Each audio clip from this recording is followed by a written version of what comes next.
बारिश का मौसम था।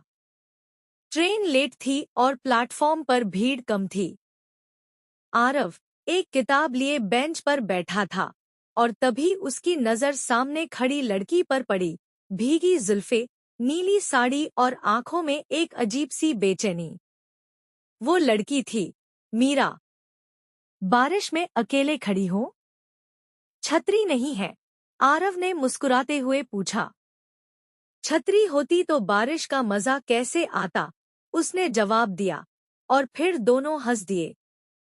उस एक मुलाकात से शुरू हुई एक अनकही कहानी।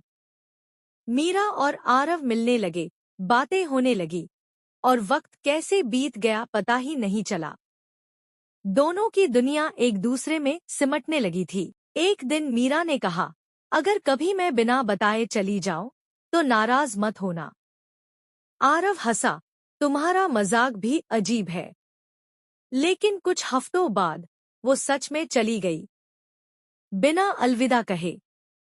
आरव ने उसे हर जगह ढूंढा, लेकिन मीरा जैसे हवा में गायब हो गई थी।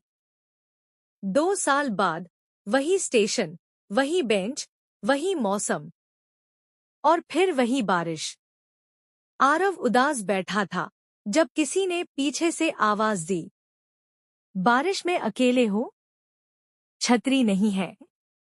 वो पल थम गया। मीरा खड़ी थी, वैसी ही मुस्कान, वही आंखें।